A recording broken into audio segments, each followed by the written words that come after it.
탈원전 기조를 좀 유턴했다면 그럴 수밖에 없는 상황이었는가? 그럼 설명 좀 들어보겠습니다. 뭐 깔끔하게 예. 뭐 유턴했다라고 평가하는 것도 과감하게 받아들일 준비는 돼 있다는 말씀 먼저 드리겠습니다. 네네. 왜냐하면 필요성에 대해서는 충분히 김성환 장관께서 말씀을 하셨는데 이재명 정부의 국정 기조 자체가 실용주의입니다.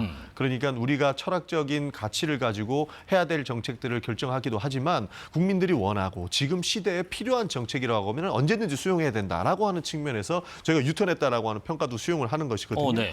그러니까 이제는 AI 시대가 도래했고 예. 지금 과거 적절한 예가 될지 모르겠지만 100만 원 하던 컴퓨터가 300만 원, 400만 원 하던 그러니까 반도체의 시대가 도래했습니다. 그리고 이 반도체 시대에는 무엇보다 필요한 것이 에너지 정책이고 가장 효율적으로 에너지 정책을 공급할 수 있는 곳이 결국에는 원전 사업이 되는 것이죠. 그러다 보니 사실 이거는 글로벌 스탠다드라고 표현해도 이상하지 않을 정도로 원전에 대한 이슈가 미국서부터 시작해서 해외 각국에도 많은 공감대를 가지고 있기 때문에 우리가 재생에너지를 포기하지 않는 지점에서 이거와 동반한 원전의 건설 및 원전의 수출도 필요하다고 하는 네. 그러한 현실을 이해해서 저희가 추가적으로 원전을 짓겠다라고 하는 계획도 세우게 된 것이다. 예. 이렇게 이해해 주시면 좋겠습니다. 자, 그러면 직진 신호 받았다가 유턴할 때까지 그 발언들 한번 들어볼게요. 원전 건설 관련한 이 대통령의 취임 100일 기자회견과 최근 기자회견에서 사뭇 달라진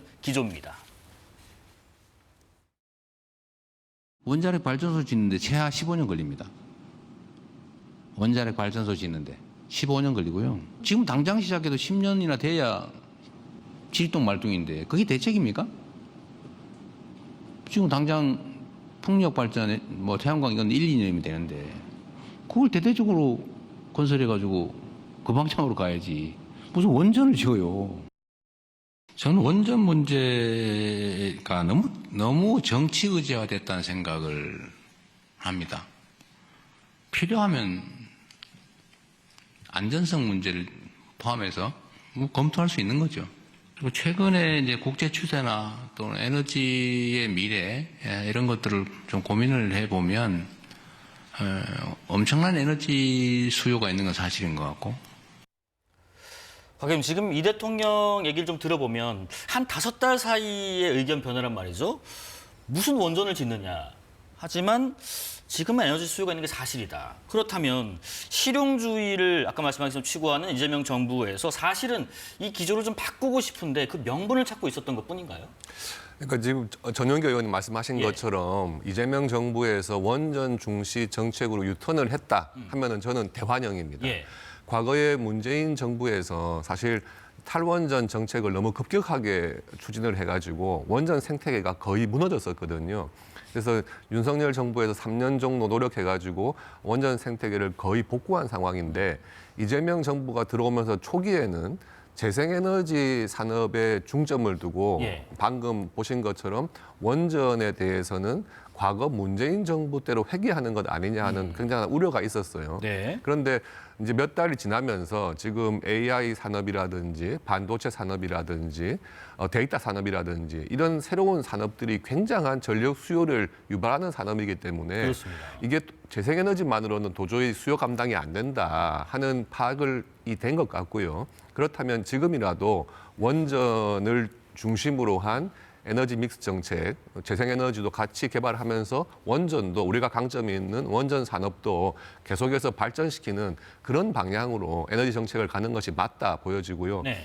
이런 탈원전 정책에서 새로운 원전 중심 정책으로 전환하는 것은 그동안 뭐 국민의힘에서도 계속 주장을 해왔습니다만은 이재명 정부에서 이번 유턴을 선언한 것은 저는 잘한 것이고 환영할 만한 일이다 생각을 합니다. 이 에너지 정책이라는 게 당연히 뭐 이념에 따라서 움직이고 이럴 사안이 아니잖아요. 그래서 여기다 어떻게 보면 우리 산업 또 경제 전반에 필요한 것인가 일단 봐야 되는 부분이 있고 또 하나가 최근 여론조사 한번 보셨을 겁니다. 기존 원전 건설 계획이 추진돼야 하느냐 말아야 하느냐 보면은 뭐 한국갤럽, 리얼미터 둘 다 60% 넘어요. 한국갤럽은 지금 70% 가까운 수치인데 이 여론조사 결과도 큰 영향을 미쳤을까요, 전 의원님? 뭐 여론조사 결과도 영향이 없다라고 하지는 않을 것 같습니다. 예. 그러나 세계적인 추세가 기본적으로 에너지 자원을 어떻게 확보할 것인가가 가장 크게 작용했다고 보는 것이고 AI 문제가 저는 가장 큰 화두가 됐다고 봅니다. 예. 기존에 있었던 전력 시장은 충분히 뭐 재생에너지로도 수용이 가능하다라고 하는 산업들 때문에 탈원전 정책이 있었던 것 아닙니까? 그러나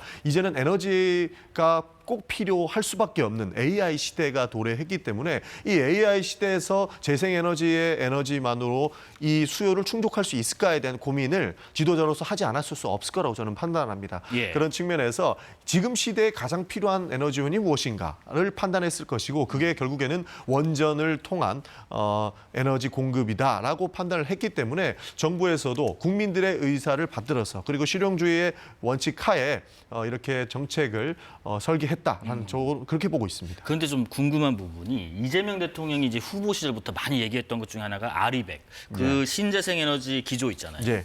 그런 부분에 있어서 지금 이런 답이 나왔다는 것은 어떻게 보면 지지자들 사이에서는 좀 비판할 수도 있을 것 같아요. 이 기조를 그러면 포기했다 이렇게 볼 수 있는 건가요? 그러니까 조금 전에도 말씀드렸다시피 재생에너지를 그렇다고 해서 포기하기는 어려운 부분입니다. 왜냐하면 아리백, 그러니까 글로벌 스탠다드에 맞추지 않으면 수출길도 막힙니다. 네. 그렇게 됐을 경우에는 사실 미국에서는 원전을 박수치고 환영을 하지만 유럽에서는 아직까지 아리백을 고수하는 나라도 많다는 겁니다. 그래서 이 적절한 균형을 맞추지 않을 수 없는 것이기 때문에 지지자들의 뭐 비판이 따르겠지만 이 균형을 맞춰서 원전과 재생에너지의 정책은 함께 가야 된다라고 하는 것이고요. 과거 문재인 정부에 있었던 문제처럼 탈원전이다라고 해서 완벽하게 원전을 지우려고 하는 모양새는 시장에도 영향을 미치기 때문에 그 부분까지는 안 가더라도 원전 계획을 새롭게 세우고 재생에너지도 비율에 따라서 써야 될 부분들은 적극 장려하는 수준으로 갈 것이라고 저희는 보고 있는 겁니다.